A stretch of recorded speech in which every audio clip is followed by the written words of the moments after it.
Hello everyone, welcome to NEET pages series at Learno Hub. मैं हूं अद्रिज और मेरे साथ आप पढ़े हो physics for NEET only at learnohub.com, जहां पे आपको मिलते हैं फिजिक्स, केमिस्ट्री, मैथमेटिक्स, बायोलॉजी के सारे लेक्चर्स, सभी कंसेप्ट वीडियोस बिल्कुल फ्री।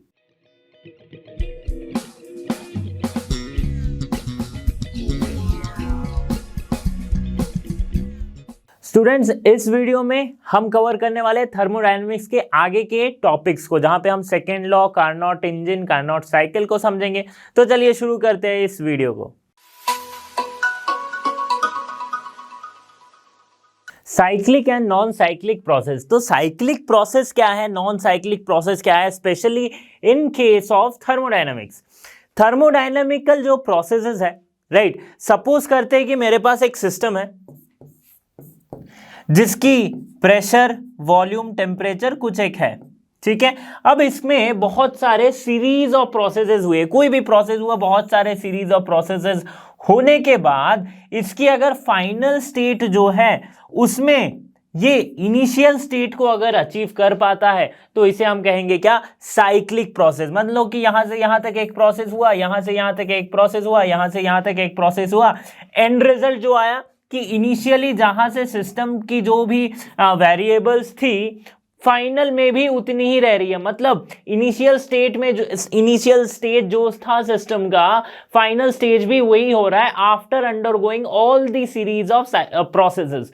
तो इस टाइप के प्रोसेस को हम कहेंगे क्या, साइक्लिक प्रोसेस, ठीक है। अब देखो, cyclic process consist of a series of changes which return the system back to the initial state। और अगर ऐसा ना हो, अगर इनिशियल स्टेज और फाइनल स्टेज अलग अलग हो तो उसे हम कहेंगे क्या, non cyclic process. The series of changes involve do not return the system back to its initial state, ठीक है। अच्छा, ये जो प्रोसेसेस है ये कौन से प्रोसेस है, थर्मोडायनेमिक प्रोसेसेस है, ठीक है। बहुत सारे सीरीज ऑफ थर्मोडायनेमिक प्रोसेसेस है, एक कोई प्रोसेस हुआ, दूसरा कुछ हुआ, तीसरा कुछ हुआ, ऐसे करते करते लास्ट वाली जो प्रोसेस हुई उसमें हमें क्या पता चल रहा है कि जो फिर से फाइनल स्टेट था उसको अचीव कर लिया, ठीक है।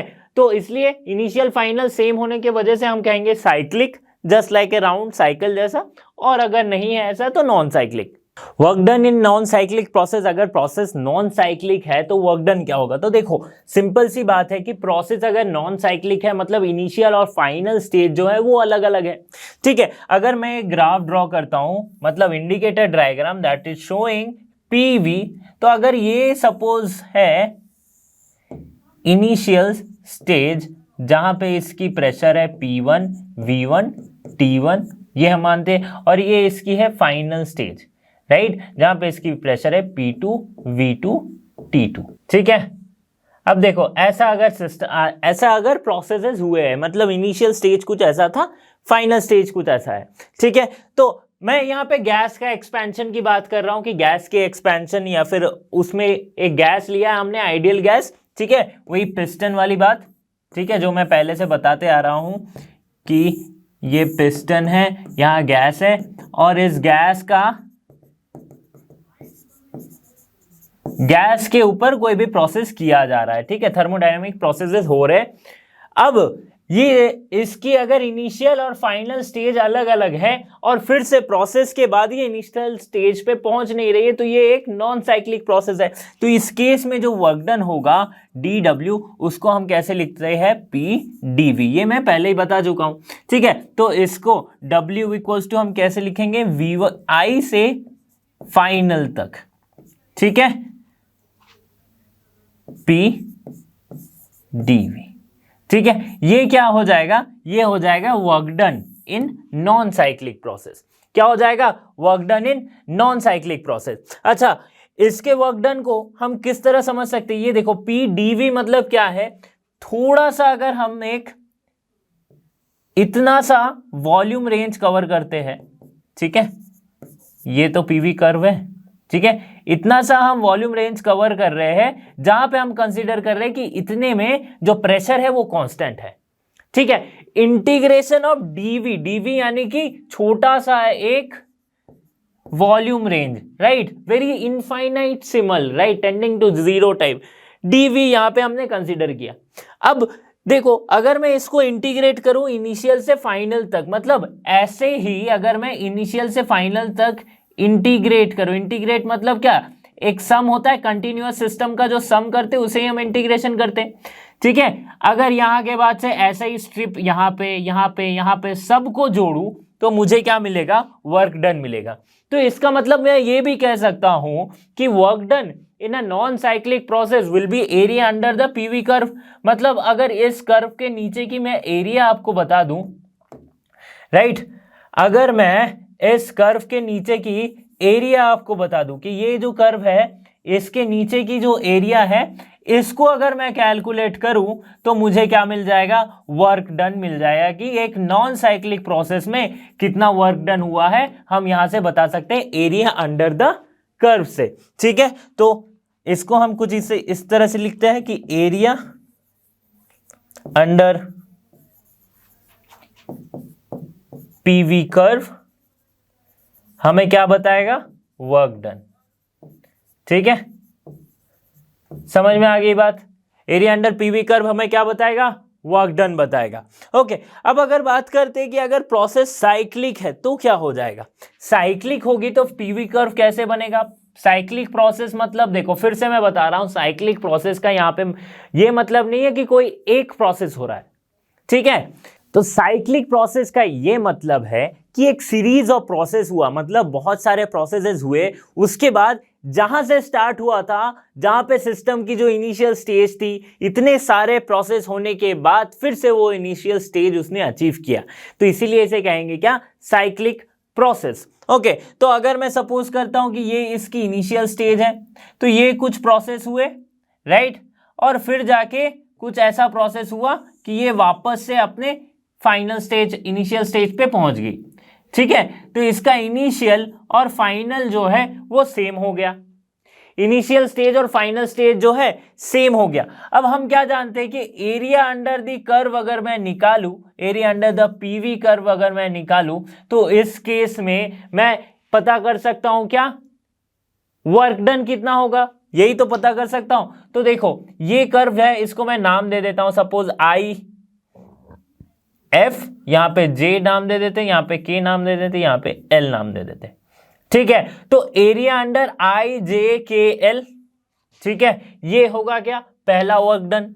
सो वर्क डन टोटल कितना हो जाएगा, एक होगा पहला वर्क डन, राइट। दूसरा क्या, पहले यहां से यहां गया, सपोज करते यहां से यहां गया, फिर वापस इस पाथ से आया, ठीक है। ये पीवी कर्व है ना, यहाँ पे ये एक एक पॉइंट पे क्या है, प्रेशर और वॉल्यूम है, प्रेशर और वॉल्यूम की है, प्रेशर और वॉल्यूम का कोऑर्डिनेट्स है, ठीक है। तो प्रोसेस के ड्यूरिंग इसका प्रेशर इतना था, वॉल्यूम इतना था, प्रोसेस एंड होने के बाद, सारे प्रोसेसेस एंड होने के बाद इनिशियल में जो पी वी टी था वो रहा, ठीक है। तो अब देखो यहां पे ये क्या हुआ, अगर इस पाथ को फॉलो करेंगे तो टोटल वर्क डन क्या हो जाएगा, इस पे हमने लिखा W1 और इस पे हमने लिखा क्या, W2, ठीक है। क्योंकि ये रिटर्निंग वाला प्रोसेस है तो यहां पे नेगेटिव, ठीक है। सो W1 माइनस W2 ये हम लिख सकते। अब देखो W1 मतलब एरिया अंडर किसके बीच में, एरिया आई जे के एल, ठीक है, माइनस एरिया अंडर, अब कौन सा कर्व है W2 का, ये अगर W1 है ये है W2, ठीक है। इसमें क्या है, एफ जे के एल, ठीक है। एफ क्यों लिया मैं, क्योंकि मैं फाइनल पोजीशन को डिफाइन कर रहा हूं इस पॉइंट पे, ठीक है। तो अगर मैं इन दोनों के एरिया को देखूं तो इसका एरिया क्या हो रहा है, देखो इसकी एरिया हो रही है ये, ठीक है, ये हो रही है इसकी एरिया, और इसकी नीचे वाले कर्व की एरिया क्या हो जाएगी, नीचे वाले कर्व की अगर मैं एरिया की बात करूं तो नीचे वाले कर्व की एरिया हो जाएगी ये, ठीक है। ये क्या हो गया, नीचे वाले कर्व की एरिया। तो टोटल जो वर्क डन होगा वो this minus this, right, this minus this, तो बचेगा क्या हमारे पास, बचेगा यहां से यहां से बचेगा क्या, देखो अगर मैं बचे हुए पार्ट की एरिया की बात करूं तो वो क्या हो जाएगा, दिस वन ओनली। ठीक है, तो इससे हम क्या समझ सकते हैं कि एरिया अंडर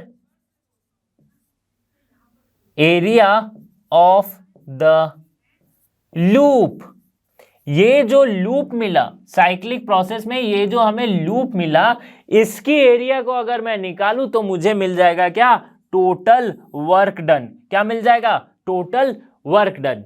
समझ में आ गई बात कि साइक्लिक प्रोसेस का वर्क डन हम कैसे निकालते हैं। हीट इंजन, हीट इंजन क्या है, हीट इंजन एक डिवाइस है जो हीट को यूज करके कुछ वर्क डन करती है, राइट। और उसी वर्क डन को हम किसी मैकेनिकल वर्क डन के फॉर्म में देख सकते हैं, राइट। जैसे कि आपके आसपास के जो भी इंजन आप देख रहे हो ना, जैसे कि एक अगर आप ट्रेन की इंजन देखो, कार की इंजन देखो, बाइक की इंजन देखो, ये सब के सब किस प्रिंसिपल पे काम कर रही है, हीट इंजन के प्रिंसिपल पे। यानी कि इन सब का हम कह सकते हैं एक बेसिक डायग्राम जो है, एक बेसिक सेंस जो है, उसे हम हीट इंजन से डिनोट करते हैं या फिर उसे हम हीट इंजन कहते हैं। इसी के प्रॉपर्टीज पे, इसी के लाइक एप्लीकेशंस है जो, वो क्या है, वो जो आज के इंजन आप देख सकते हो, कार के इंजन, बाइक के इंजन, ट्रेन के इंजन, एवरीथिंग। ठीक है, तो हीट इंजन क्या है, which converts heat energy into mechanical energy. जिसे किसी भी फॉर्म में अगर हम हीट सप्लाई करें, उसने कुछ एक वर्क डन किया और उस वर्क डन से हमें क्या मिल रहा है, क्या, मैकेनिकल एनर्जी। ठीक है, अब देखो कि हीट इंजन दिखता कैसा है या फिर उसका ओवरऑल डायग्राम क्या है। ये तीन कंपोनेंट ही मेन है हीट इंजन के। ठीक है, आप बोलोगे इंजन तो सर इतना कॉम्प्लिकेटेड होता है, कहीं कोई बोलते हैं 2 stroke engine, 4 stroke engine, car के लिए अलग इंजन, सुपरफास्ट कार के लिए अलग इंजन, तो ये तीन कंपोनेंट से कैसे बना सकते हैं। ये इसका बेसिक डायग्राम है। बेसिक मतलब ब्लॉक डायग्राम जिसे हम कह सकते हैं कि हीट इंजन में या फिर कोई भी इंजन में तीन तरह के कंपोनेंट्स है। एक है हीट रिजर्वायर और जिसे हम कहते हैं क्या, सोर्स। ठीक है, जिसे हम कहते हैं क्या, हीट सोर्स। तो हीट इंजन का जो ये मेन पार्ट तो तीनों है, जो ये बीच वाला पार्ट है इसे हम कहते हैं क्या, वर्किंग सब्सटेंस। वर्किंग सब्सटेंस, ठीक है। और ये रहता है एक लो टेम्परेचर रिजर्वायर जिसे हम कहते हैं क्या, सिंक। क्या कहते हैं, सिंक। सोर्स कौन सा हो गया, जिसकी टेम्परेचर है हाइट। सिंक कौन सा हो गया, जिसकी टेम्परेचर है लो। ठीक है, अब ये सोर्स और सिंक क्या है ये मैं समझाता हूं। सोर्स, हीट सोर्स, नाम में क्या है, सोर्स है। मतलब ये जो वर्किंग सब्सटेंस हमारे पास है, ये जहां से हीट को अब्सॉर्ब करके कुछ वर्क डन करना चाहेगी। ठीक है, ये सपोज करते हैं कि कुछ एक हीट अब्सॉर्ब किया, तो जहां से अब्सॉर्ब किया उसे हम कहेंगे क्या, सोर्स। ठीक है, फिर इसने क्या किया, कुछ वर्क डन किया और इसी वर्क डन को हम लेते हैं मैकेनिकल वर्क के टर्म्स में और या फिर मैकेनिकल एनर्जी के टर्म्स में, and hence our bike, car और एनी व्हीकल मूव्स। ठीक है, इंजन ऐसे ही काम करना स्टार्ट करती है कि कहीं से हीट लिया, राइट, उस हीट को यूज करके कुछ वर्क डन किया। ठीक है, अब देखो सिंक का क्या है, वर्क डन करने जब कर रही है तो कुछ अमाउंट ऑफ हीट ये रिजेक्ट कर देती है अपनी बॉडी से, कुछ अमाउंट ऑफ हीट ये रिजेक्ट कर देती है, दैट इज द सिंक। जहां पे वो रिजेक्शन हो रहा है कि सिंक से कुछ हीट रिजेक्ट हो रही है, उसे हम कहेंगे क्या, सिंक। ठीक है, आई मीन जो चीज जहां से हीट रिजेक्ट किया जा रहा है वो हम कह रहे हैं क्या, सिंक। ठीक है, तो फॉर एग्जाम्पल इसके एक और अच्छा सा अगर मैं एग्जाम्पल बताऊं तो ये आपको इस इमेज में दिख सकता है। हीट इंजन क्या है कि सोर्स से ये है क्या, हीट लिया इसने। ठीक है, हीट इनपुट, सोर्स से हीट हुआ। अब देखो सोर्स यहां पे सिंपली ये पूरा सब्सटेंस सोर्स हो गया।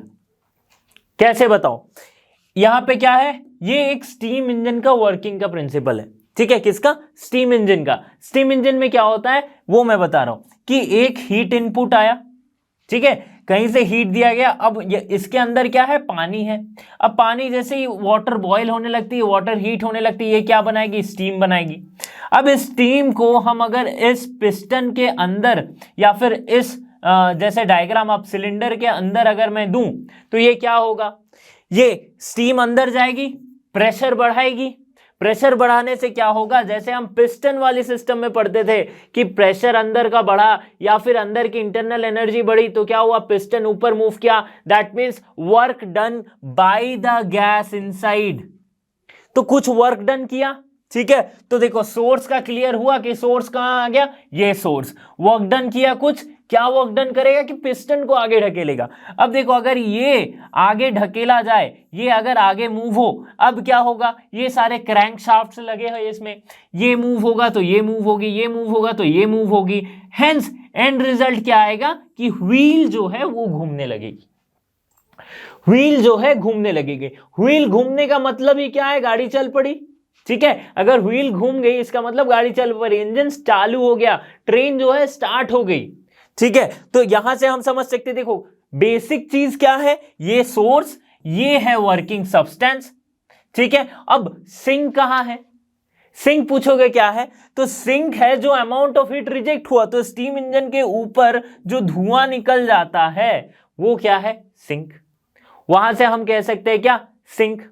ओके तो यहां पे बेसिक हम समझ रहे हैं कि कैसे वर्कडन को सिंक पे ज्यादा ना ध्यान देके, अब अगर वर्कडन पे ध्यान देखो कि यहां पे वर्कडन क्या हुआ, पिस्टन को आगे मूव करवाना, और ये क्या है, एक मैकेनिकल एनर्जी हो गया, ठीक है। ताकि हम इसे मैकेनिकल एनर्जी कब है, मतलब कि जो मैकेनिक्स में काम कर रही हो, मैकेनिक्स मतलब इसका मोशन हो रहा है, यही तो मैकेनिक्स है, ठीक है। तो समझ में आ रही बात कि कैसे एक हीट इंजन काम करता है।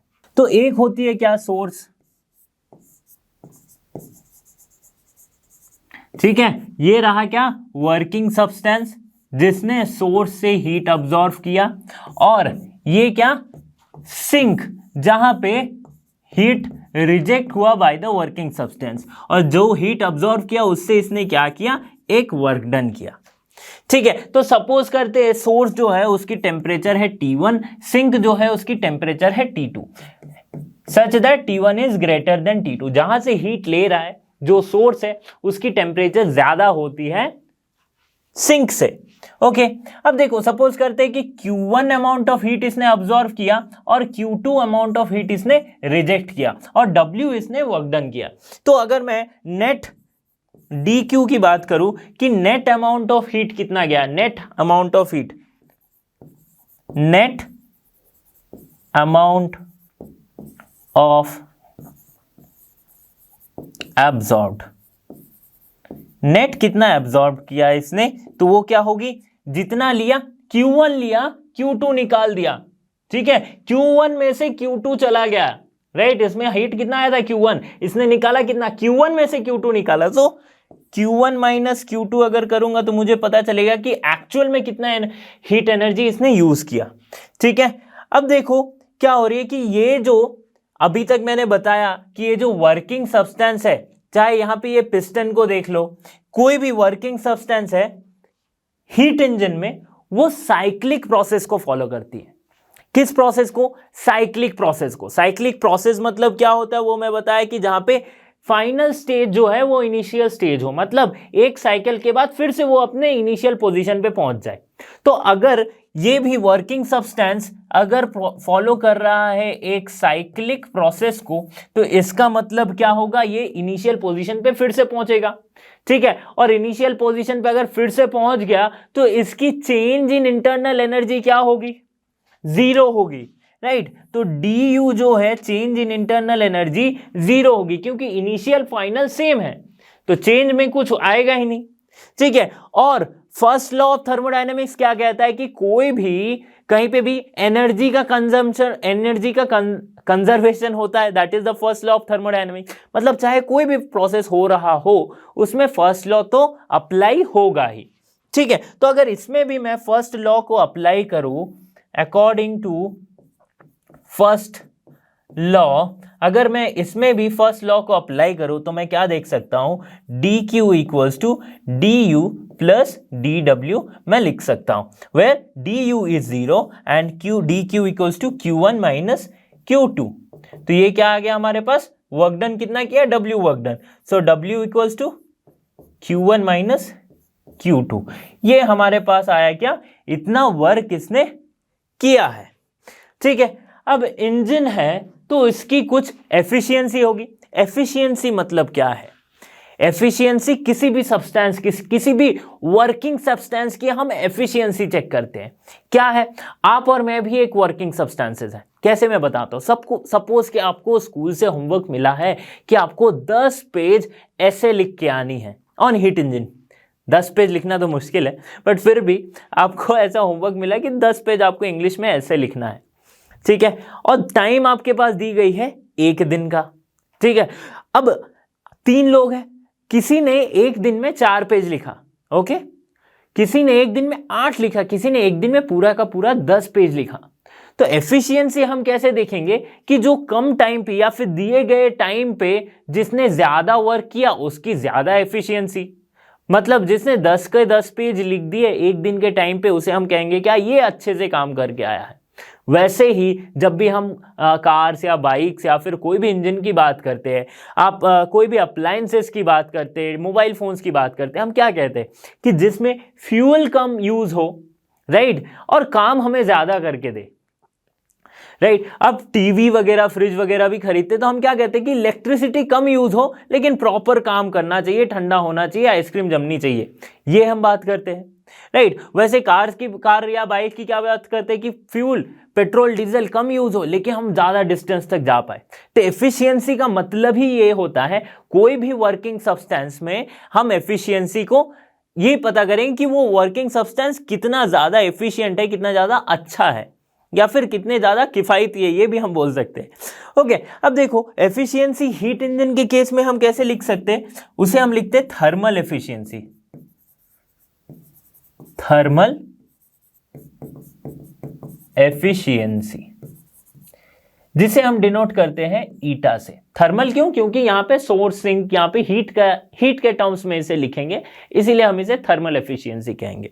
ठीक है, थर्मल एफिशिएंसी क्या होगी, ईटा, कि कितना अमाउंट ऑफ वर्क डन किया। हमने क्या कहता है, देखो होमवर्क वाले केस का एग्जांपल अगर फिर से लो कि कितना पेज लिखा आपने और टाइम आपको कितना दिया गया था 1 दिन का। ठीक है, तो यहां पे देखिए कि हीट कितना दिया गया था, Q1 हीट दिया गया था। सो हम लिख सकते हैं यहां पे हीट अब्सॉर्ब्ड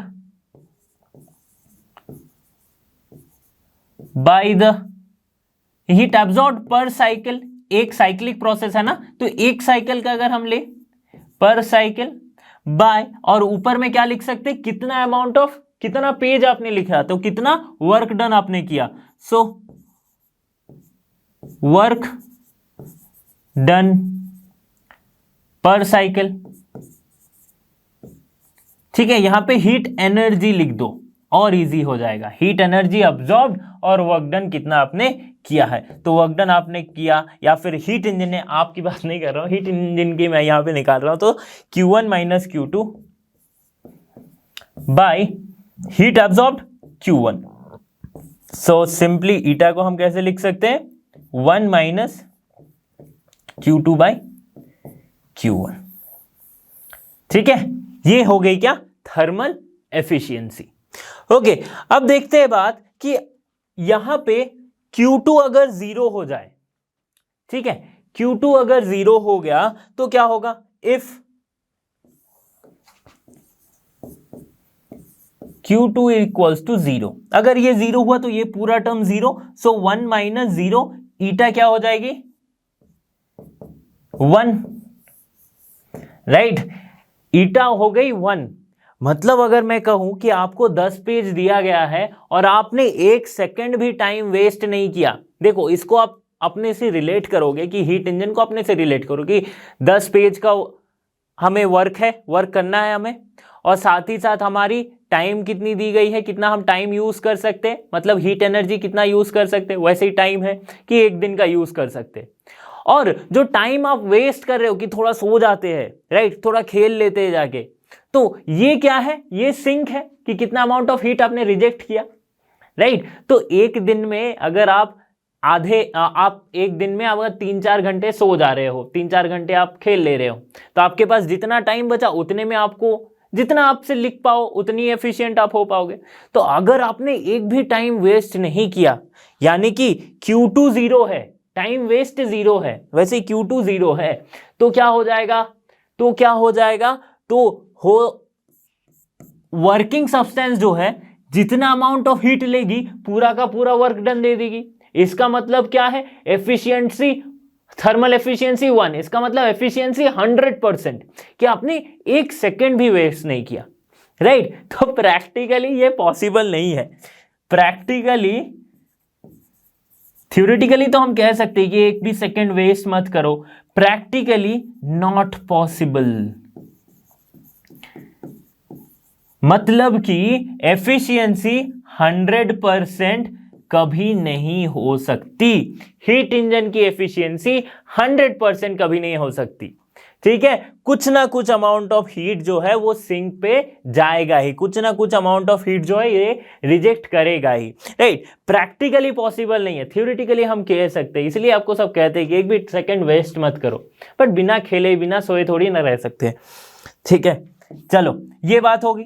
अब बात करते हैं अगर Q1 0 हो जाए। Q1 0 कब होगा, Q1 अगर सोर्स रहे ही ना तो इसका कोई मतलब ही नहीं होता। Q1 0 मतलब ये एफिशिएंसी इनफाइनाइट, तो ये कुछ मतलब ही नहीं बनता है इस चीज का, okay. Sorry, this is 0, 1/0 equals to infinity, तो इंफिनिटी हो जाएगी, तो एफिशिएंसी का कोई मतलब ही नहीं बनता, इसलिए सोर्स कभी 0 नहीं होगा, ठीक है। सोर्स कभी 0 नहीं है, फ्यूल आप डालोगे नहीं तो गाड़ी चलेगी कैसी, ठीक है। समझ में आ गई बात कि एफिशिएंसी क्या होती है, और एफिशिएंसी 100% प्रैक्टिकली पॉसिबल नहीं है, okay. Types of heat engine, 2 तरह के हीट इंजन हो सकते हैं, एक है एक्सटर्नल कंबशन इंजन और एक है इंटरनल कंबशन इंजन, ठीक है। External internal combustion engine. External engine में क्या है कि जो कंबशन चेंबर है, कंबशन जो हो रहा है वो एक अलग से चेंबर में होता है, जो कि मेन बॉडी से, मेन पार्ट से, जो वर्किंग सब्सटेंस है उससे बाहर है, राइट। यहां देखो, ये एक स्टीम इंजन का आप देख लो, ये क्या एग्जांपल है एक स्टीम इंजन का। यहां पे हो रहा है क्या, हीट जनरेशन हो रहा है यहां पे, फिर ये स्टीम बना रही है ये पानी से, और फिर ये जाके पिस्टन मूव कर रही है ताकि ये व्हील मूव कर पाए, और जो कि कनेक्टेड है कुछ क्रैंक शाफ्ट से, ओके। तो ये देखो, अब क्रैंक शाफ्ट क्या है ये मैं रोटेशनल में बता चुका हूं कि शाफ्ट क्या होती है, हॉलो जो होती है जिसके थ्रू रोटेट हो सकता है, तो इसे मत पूछना फिर से, ठीक है। तो कंबशन हुआ, कंबशन के बाद ये कंबशन जो चेंबर है या फिर जहां पे हीट प्रोड्यूस हो रही है वो उसको बाहर लगाया गया, ठीक है। और जो जनरल हम इंजन देखते हैं, जो कार्स में बाइक्स में इंजन लगे होते हैं, वो क्या होते हैं, इंटरनल कंबशन इंजन होते हैं। इंटरनल कंबशन इंजन में क्या होता है, यही जो हीट प्रोडक्शन है वो कुछ अंदर में ही रहता है, मेन पार्ट के अंदर में ही रहता है, ठीक है। समझ में आ गई बात। अब अगर बात करें इसकी एफिशिएंसी की, अगर एक स्टीम, इसके क्या केसेस हो सकते हैं, देखो स्टीम इंजन जो हो गया, इसमें क्या हो सकते हैं, इंटरनल कंबशन इंजन में जो कि पेट्रोल इंजन, डीजल इंजन, ये सारे हम लिख सकते हैं, और जिसे हम 4 स्ट्रोक इंजन में कहा जाता है ना, 4 स्ट्रोक इंजन,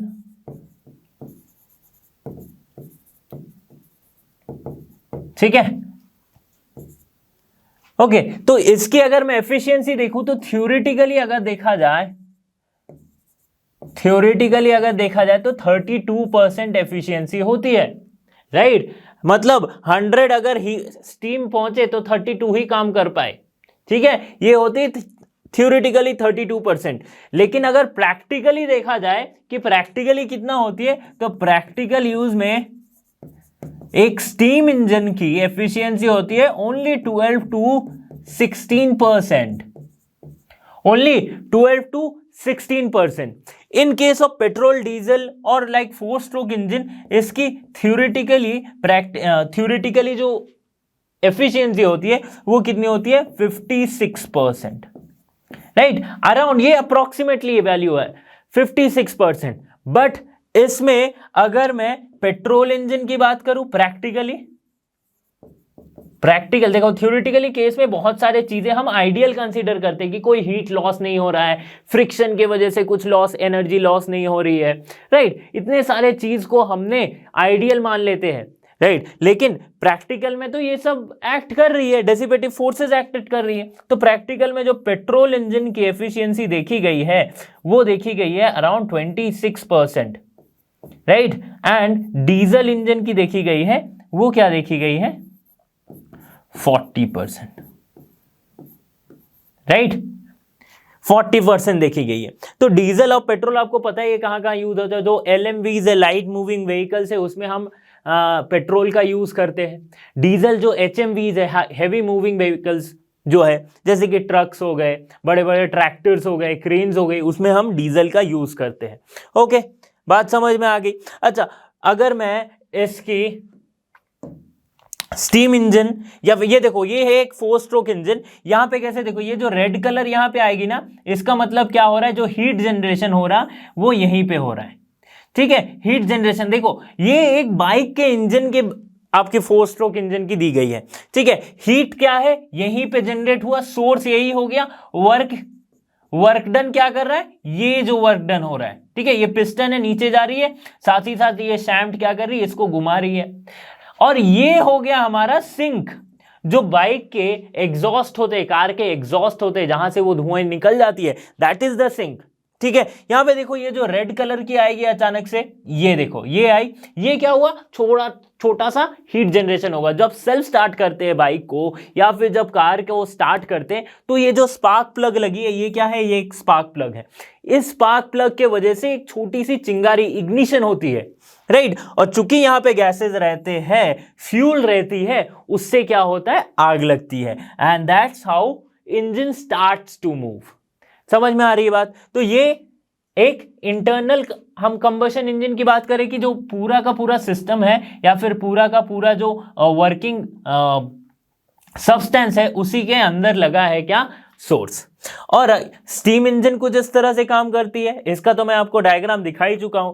यहां पे स्टीम बनी, ट्रांसफर हुआ, ठीक है, फिर ये है वर्किंग सब्सटेंस, ये काम किया, पिस्टन आगे पीछे मूव किया, हेंस व्हील्स को मूव कर रही है। और ये क्या है, सिंक, ठीक है। यहां से जो है वो अमाउंट ऑफ हीट ये रिजेक्ट कर दे रही है, ठीक है। समझ में आ गई बात कि टाइप्स ऑफ हीट इंजन क्या होते हैं और हीट इंजन एक्चुअल में क्या कैसे काम करता है। प्रिंसिपल ऑफ रेफ्रिजरेटर, रेफ्रिजरेटर को समझते हैं। हाँ, वही रेफ्रिजरेटर जो आपके घर पे है, जो आपके खाने को ठंडा रखता है, साथ ही साथ खराब नहीं होने देता, ये हम जानते हैं। अच्छा, ये क्यों खराब नहीं होता ठंडे टेम्परेचर में, ये आपको आदेश सर बताएंगे कि क्या बायोलॉजिकल उसमें या फिर क्या केमिकल फेनोमेना होती है। एक्चुअल में क्या होता है कि ठंडे खाने में जब आप किसी चीज़ को टेम्परेचर से, एम्बिएंट टेम्परेचर बहुत ज़्यादा नीचे कर दो या फिर बहुत ज़्यादा गर्म करो, तो उसमें जो बैक्टीरियाज होते हैं वो मर जाते हैं, ठीक है। तो इसीलिए वो काफ़ी दिन तक वो रह जाता है। ओके, नाउ बात करते हैं इसके फिजिकल फेनोमेना की, कैसे काम करती है रेफ्रिजरेटर, जिसे हम हीट पंप भी कहते हैं। हीट पंप क्यों कहते हैं, क्योंकि एक जगह से हीट निकाल के ये एक जगह को पंप कर देती है, ठीक है। हीट पंप इसलिए कहा जाता है। तो प्रिंसिपल ऑफ रेफ्रिजरेटर जस्ट उल्टा है किसका, हीट इंजन का। हीट इंजन क्या कर रही थी कि सोर्स से हीट ले रही थी, सिंक को दे रही थी, और साथ में कुछ वर्क कर रही थी। सोर्स से लिया, वर्क किया, सिंक को दिया अपना, रिजेक्ट किया कुछ अमाउंट।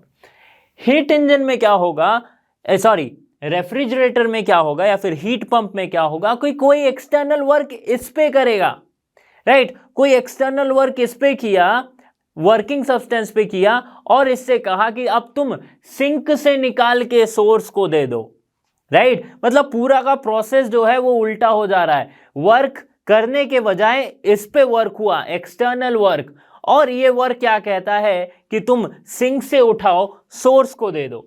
तो कुछ इस तरह डायग्राम से हम समझ सकते हैं कि एक एक्सटर्नल वर्क डन किया गया वर्किंग सब्सटेंस पे, ठीक है। अब ये एक्सटर्नल वर्क डन क्या है ये मैं बताऊंगा। वर्क डन किया गया वर्किंग सब्सटेंस पे, ठीक है। और फिर वर्किंग सब्सटेंस क्या करता है, कोल्ड रिजर्वायर, यानी कि जो सिंक है, कोल्ड रिजर्वायर मतलब जो जिसकी टेम्परेचर कम है, वहां से निकाल के हॉट रिजर्वायर को दे देती है, हॉट रिजर्वायर को दे देती है। ओके, तो कोल्ड रिजर्वायर यहां पे कौन सा हो जाता है, सिंक यहां पे कौन सा हो जाता है, सिंक यहां पे होता है जो कि फूड आइटम्स है, जो कि आपके लाइक कोई भी वाटर है या फिर ड्रिंक्स वगैरह है वो कोल्ड रिजर्वायर में आएगी, राइट। और हॉट रिजर्वायर यानी कि एम्बिएंट टेम्परेचर, ये क्या होगी, ये सराउंडिंग की टेम्परेचर है, ठीक है, सराउंडिंग की टेम्परेचर है। तो रेफ्रिजरेटर में बेसिक ही ये चीजें होती है। अब उसमें बहुत सारे कंपोनेंट होते हैं, कंप्रेसर रहता है, वहां पे गैस चेंबर रहती है, जिसके मदद से ये सारे प्रोसेस किए जाते हैं। अच्छा, ये एक्सटर्नल वर्क क्या है, एक्सटर्नल वर्क डन क्या है, ये है इलेक्ट्रिसिटी सप्लाई,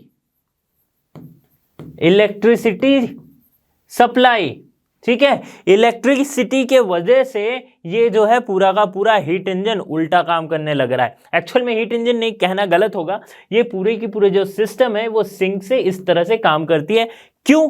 क्योंकि इस पे एक एक्सटर्नल वर्क डन हो रहा है, एक्सटर्नली इसे फोर्स किया जा रहा है ये वर्क को करने के लिए, ठीक है, ठीक है। फिर से अगर बात करें कि ये जो सारा प्रोसेस है ये साइक्लिक प्रोसेस हो रहा है, तो इस केस में क्या हो जाएगा, इंटरनल एनर्जी फिर से zero, change in internal energy that is D you, ये जीरो हो रहा है क्योंकि एक साइकिल में जो भी है इनिशियल से फिर से ये फाइनल पोजीशन भी ये इनिशियल उसी स्टेज पे पहुंच रही, तो चेंज इन इंटरनल एनर्जी हम जीरो कह सकते।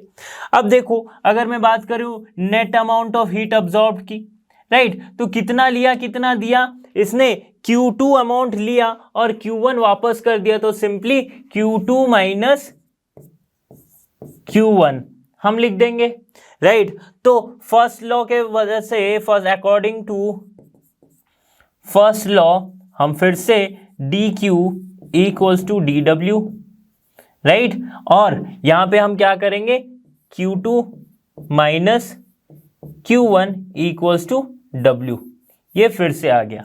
वर्क डन क्या हो गया, Q2 माइनस Q1, लेकिन यहां पे वर्क डन क्या है, उल्टा वर्क हो रहा है ना, सिंक से सोर्स की तरफ। Work done actually not sink से सोर्स की तरफ, वर्क डन एक्चुअली इस पे किया जा रहा है, एक्सटर्नल वर्क है, तो हम यहां पे माइनस लगाएंगे, क्या लगाएंगे, माइनस लगाएंगे।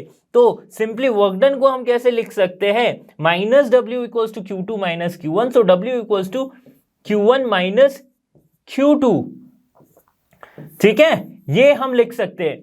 क्यों माइनस हुआ, क्योंकि इस पे वर्क किया गया है, work done on the system, work done by the system अगर हम देख रहे थे तो प्लस लगा रहे थे, work done on the system will be negative, तो ये हमने नेगेटिव साइन लगाया, ठीक है। सो Q1 माइनस Q2, ये आ गई बात। तो जैसे हीट इंजन के केस में हम एफिशिएंसी को निकालते थे, थर्मल एफिशिएंसी को, रेफ्रिजरेटर के केस में हम निकालेंगे कोफिशिएंट ऑफ परफॉर्मेंस। क्या निकालेंगे, कोएफिशिएंट ऑफ परफॉर्मेंस, ठीक है, जिसे डिनोट करेंगे बीटा से। बीटा क्या होगी, कोफिशिएंट ऑफ परफॉर्मेंस क्या होगा कि अमाउंट ऑफ हीट एक्सट्रैक्टेड, कितना अमाउंट ऑफ हीट एक्सट्रैक्टेड किया गया, राइट, वो क्या है Q2, देखो यहां से Q2 amount of heat extract किया गया, बाय एनर्जी कितनी लगी है इस पे, राइट, एक्सटर्नल एनर्जी कितनी लगी है, जो वर्क डन है वही W equals to Q1 minus Q2, ठीक है। तो बीटा क्या हो गया, Q2 bye Q1 minus Q2। इसको आइडियल केस में हम टेम्परेचर के टर्म्स में लिख सकते हैं, that is T2 by T1 minus T2, ठीक है। और बीटा और कोफिशिएंट और एफिशिएंसी का क्या रिलेशन है, 1 माइनस ईटा, इसको हम डिराइव कर सकते हैं बट मैंने यहाँ पे किया नहीं है, ठीक है, क्योंकि जेई के लिए ये इंपॉर्टेंट नहीं है। देखो बीटा और ये क्या है, एफिशिएंसी है, कौन सी efficiency, thermal efficiency of heat engine. Beta क्या है, कोफिशिएंट ऑफ परफॉर्मेंस, तो बीटा को that is T2 by T1 minus T2, इसे हम एफिशिएंसी ऑफ रेफ्रिजरेटर भी कह सकते हैं, एफिशिएंसी ऑफ रेफ्रिजरेटर, ये भी कहा जा सकता है, ठीक है। एफिशिएंसी बढ़ाने का क्या तरीका है कि देखो एफिशिएंसी T1 माइनस T2, अगर ये पूरा टर्म डिक्रीज हो तो जाके एफिशिएंसी जो है वो इंक्रीज होगी। T1 माइनस T2 अगर डिक्रीज हो तो एफिशिएंसी इंक्रीज होगी, ओके, या फिर कोफिशिएंट ऑफ परफॉर्मेंस ज्यादा होगा, इसका मतलब ज्यादा बेहतर काम करेगा रेफ्रिजरेटर। बात करते हैं अगर T2 जो है वो डिक्रीज हो रहा हो, राइट, T2 जो है वो डिक्रीज हो रहा हो, तो T2 डिक्रीज होने के वजह से क्या हो जाएगा, T1 जो है या फिर ये पूरा टर्म जो है वो इंक्रीज होगा। अगर ये नीचे का टर्म इंक्रीज हो तो एफिशिएंसी जो है बीटा, ये क्या होगी, ये भी डिक्रीज हो जाएगी। T2 डिक्रीज कब होता है, जब फ्रॉस्ट हो जाती है, मतलब आइस फॉर्मेशन जब हो जाता है, आइस फॉर्मेशन जब हो जाता है तब T2 जो है बहुत कम हो जाती है ना, क्योंकि T2 क्या है, लो टेम्परेचर रिजर्वायर की टेम्परेचर है ये, ठीक है। तो उसमें क्या रखते हैं हम, जो खाना वगैरह हो गया या फिर पानी वगैरह हो, तो जब आइस फॉर्मेशन हो जाती है तो T2 बहुत कम हो जाती है, उस केस में क्या होता है, एफिशिएंसी कम हो जाती है। इसीलिए हमें रेफ्रिजरेटर में डीफ्रॉस्ट का ऑप्शन रहता है, ठीक है, ताकि जो बर्फ बनी है वो फिर से पिघल के पानी हो जाए, राइट, जो आइस फॉर्मेशन हुआ है उसकी टेम्परेचर इंक्रीज हो जाए। तो अगर T2 इंक्रीज हो गया तो हमारी बीटा जो है एफिशिएंसी भी इंक्रीज हो जाएगी, और इसको क्या कहते हैं, T2 को इंक्रीज करने को ही हम कहते हैं डीफ्रॉस्ट, ठीक है। इसीलिए कभी कभी रेफ्रिजरेटर में डीफ्रॉस्ट जो बटन होता है या फिर डीफ्रॉस्ट का जो स्विच होता है उसे हमें क्लिक करना चाहिए, क्योंकि डीफ्रॉस्ट होने से क्या होगा, हमारे रेफ्रिजरेटर की एफिशिएंसी जो है वो इंक्रीज होगी। Okay, so sometimes it is better और it is like desirable to do defrosting in refrigerators. समझ में आ गई बात। आगे बढ़ते हैं और बात करते हैं सेकेंड लॉ ऑफ थर्मोडायनेमिक्स की। सेकेंड लॉ ऑफ थर्मोडायनेमिक्स क्या कहता है, actually second law of thermodynamics एक तरह का नेगेटिव लॉ है, मतलब ये लॉ ये बताता है कि क्या नहीं हो सकता है। ओके, देखो फर्स्ट लॉ हमें क्या बताता है कि वो एक एनर्जी कंजर्वेशन है, कंजर्वेशन का लॉ है, एनर्जी कंजर्वेशन का लॉ है। सेकेंड लॉ को समझने से पहले आप ये समझो कि सपोज करते हैं कि एग्जांपल से हम समझते हैं ना, सेकेंड लॉ को एक एग्जांपल से समझते हैं, सेकेंड लॉ ऑफ थर्मोडायनेमिक्स को। क्या है एग्जांपल की, सपोज मेरे पास दो बॉडी है, एक बॉडी है जो कि है 100 डिग्री सेल्सियस पे,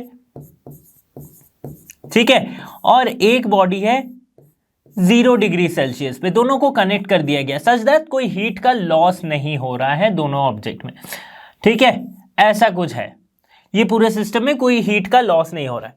अब देखो हम क्या जानते हैं कि हीट इसमें ट्रांसफर होगा, हीट फ्लो होगा, कहां से कहां तक होगा, तो जो हॉटर ऑब्जेक्ट है 100 डिग्री सेल्सियस वाले ऑब्जेक्ट से ट्रांसफर हो जाएगा कहां, 0 डिग्री सेल्सियस। कब तक ट्रांसफर होगा, जब तक कि ना दोनों की टेम्परेचर इक्वल हो जाए, ठीक है, दोनों की टेम्परेचर इक्वल हो जाए 50 डिग्री सेल्सियस। अच्छा, ऐसा नहीं कि 50 डिग्री में ही जाके इक्वल हो जाएगा, चाहे 65 में भी हो सकता है, 70 में भी हो सकता है, कुछ भी एक टेम्परेचर जहां पे टेम्परेचर दोनों का सेम हो जाएगा, यहां तक ये क्या है, हीट ट्रांसफर हुआ, या फिर यहां तक इसने प्रोसेस किया, जो भी प्रोसेस हुआ यहां तक किया। बट क्या इसका रिवर्स पॉसिबल होगा, अगर मैं दो ऑब्जेक्ट को 50 डिग्री सेल्सियस पे रख दूं, मतलब सेम टेम्परेचर पे दो ऑब्जेक्ट को रखूं, क्या ऐसा पॉसिबल होगा कि 50 वाले से किसी एक में से जाके सारे 100 में आ जाए और एक 0 हो जाए? नहीं है, क्योंकि यहां पे हीट ट्रांसफर कब होती है, जब टेम्परेचर का डिफरेंस होता है। हीट ट्रांसफर कब होती है, जब टेम्परेचर का डिफरेंस होता है। टेम्परेचर का डिफरेंस है ही नहीं तो हीट ट्रांसफर नहीं होगा। लेकिन क्या अगर ऐसा हो पाता, इन केस मैं सोच रहा हूं कि अगर नेचर के बाहर है हम कहीं, अगर ऐसा हो पाता कि 50 से ही एक 0 हो जाता, एक 100 होता, मतलब इसे हम क्या कह सकते थे कि जो साइक्लिक प्रोसेस जो है वो वापस से हो गई, राइट, एक तरह का साइक्लिक प्रोसेस, या हम कह सकते हैं रिवर्सिबल प्रोसेस हम कह सकते थे, राइट। बट ऐसा नेचर में नहीं होता है। बट अगर ऐसा कभी हो जाता तो क्या फर्स्ट लॉ वैलिड नहीं करता? फर्स्ट लॉ वैलिड होता फिर भी, मतलब कुछ कुछ प्रोसेसेस नेचर में ऐसी है जो रिवर्स नहीं हो सकती है। बट इसका मतलब यह नहीं है कि वहां पे फर्स्ट लॉ वैलिड नहीं होता है। एनर्जी कंजर्वेशन तो इसमें भी होगा, राइट। एनर्जी क्या कहता है, एनर्जी कंजर्वेशन क्या कहता है कि energy can neither be created और can not be destroyed, it can only be transfer from one form to another form, right. तो ना ही क्रिएट होगी ना ही डिस्ट्रॉय होगी, सिर्फ ट्रांसफर होगी।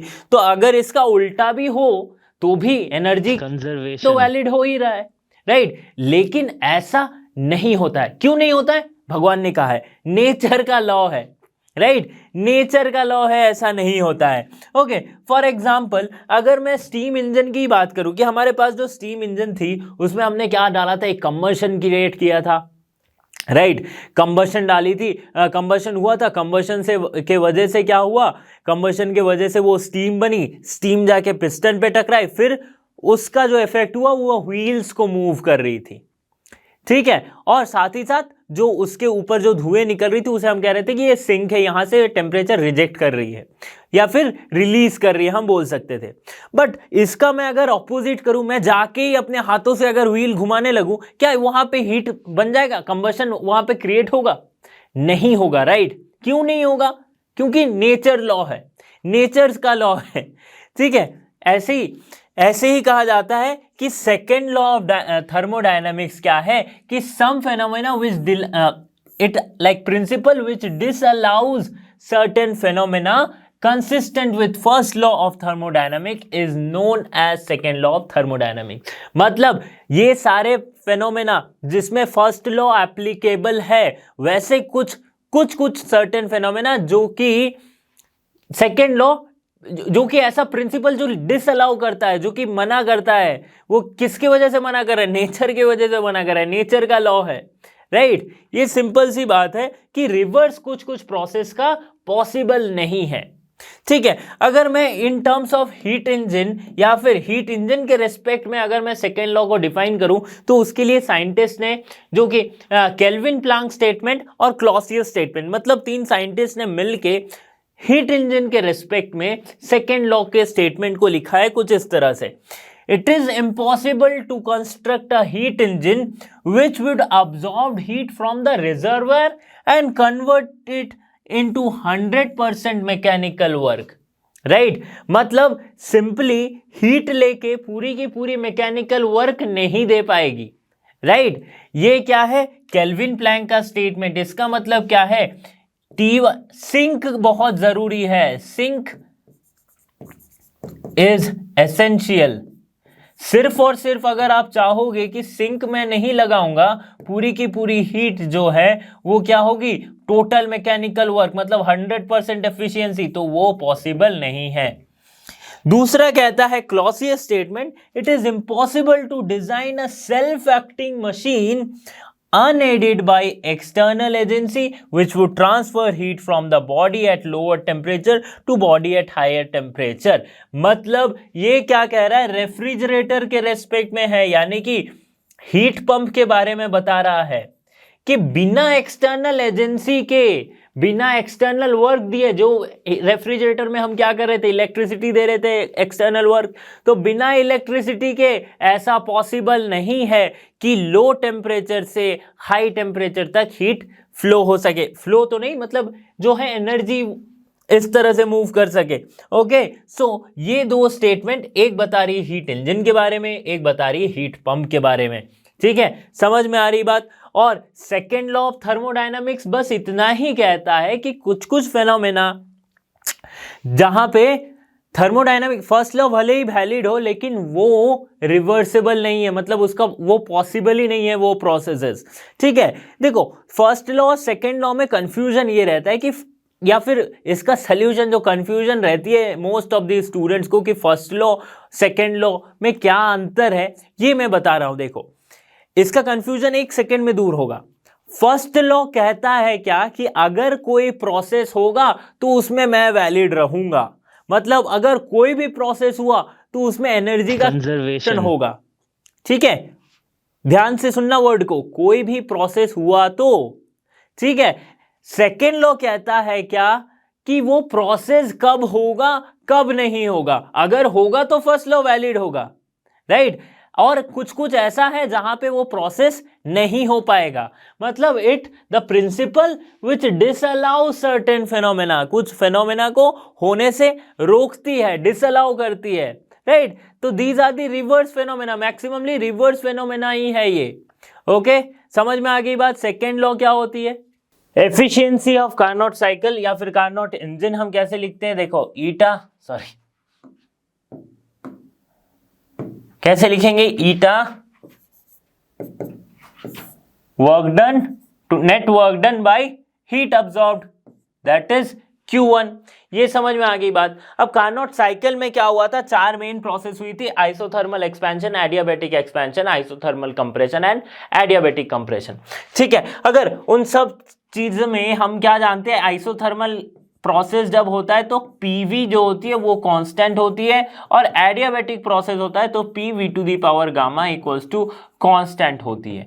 तो मतलब 4 प्रोसेसेस में क्या क्या हुआ, पहले प्रोसेस में हुआ P1 V1 equals to P2 V2 हम लिख सकते हैं बिकॉज ऑफ आइसोथर्मल एक्सपेंशन। दूसरे केस में P2 V2 to the power gamma equals to P3 V3 to the power gamma.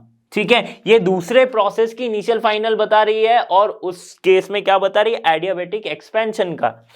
Okay, तीसरे केस में क्या हुआ देखो, P3 V3 फिर से आइसोथर्मल कंप्रेशन हुआ, बट आइसोथर्मल प्रोसेस है तो ये फॉलो होगा, और P4 V4 to the power gamma equals to P3 V3 to the power gamma equals to P4 V4 to the power gamma. तो ये चारों से हम ये डिराइव कर सकते हैं कि ईटा जो होगी दैट इज द एफिशिएंसी। देखो डेरिवेशन में बताया नहीं कंप्लीट क्योंकि ये जेई के लिए इंपॉर्टेंट नहीं है, बट ये क्या हो जाएगी, इस अगर चारों केसेस से हम देखें तो ईटा जो होगी वो क्या हो जाएगी, 1 minus T2 by T1, 1 minus T2 by T1। Okay, ये क्या बता रही है, एफिशिएंसी। क्या बता रही है हमें, एफिशिएंसी। ओके, इतना समझ में आ गया। अब देखो एफिशिएंसी का या फिर कार्नोट थ्योरम जो हमें एफिशिएंसी के बारे में और थोड़ा बताती है। कार्नोट थ्योरम क्या कहता है, all reversible engines operating between the same two temperatures have equal efficiency and no engine operating between the same two temperature can have efficiency greater than this. Carnot engine जो है वो एक reversible, Carnot cycle जो है reversible process हम कह सकते हैं, बट कार्नोट इंजन, कार्नोट जो भी सिस्टम है आइडियल कार्नोट इंजन, ये क्या है, पॉसिबल, प्रैक्टिकली पॉसिबल नहीं है। तो मतलब कार्नोट इंजन की जो भी एफिशिएंसी होगी ईटा, एक्चुअल इंजन जब बनाई जाएगी, जब उसी टेम्परेचर रेंज में अगर एक्चुअल इंजन काम कर रही है तो हमेशा वो ईटा से क्या होगी, कम होगी, हमेशा क्या होगी, ईटा से कम होगी, आइडियल केस से हमेशा कम होगी। ओके, इसीलिए लिखा गया है the same two temperatures have equal efficiency and no engine operating between the same two temperature can have the efficiency greater than this. बहुत कोशिश करोगे तो शायद एफिशिएंसी, कार्नोट इंजन की एफिशिएंसी आप मैच कर सकते हो, बट उससे ज्यादा तो एफिशिएंसी कभी नहीं होगी। This is the theoretical case, ideal case है ना, बट प्रैक्टिकली ऐसा पॉसिबल नहीं होता। ये मैं कार्नोट जब हीट इंजन पढ़ा रहा था तब भी बताया था। ओके, तो यहाँ पे हमारा थर्मोडायनामिक्स का चैप्टर खत्म होता है। इसके बाद हम पढ़ेंगे काइनेटिक थ्योरी ऑफ गैसेस को। तो ऐसी वीडियोस के लिए लर्नो हब के साथ आप बने रहिए क्योंकि लर्नो हब फ्री है पर बेस्ट है। So thanks for being here and have a great day.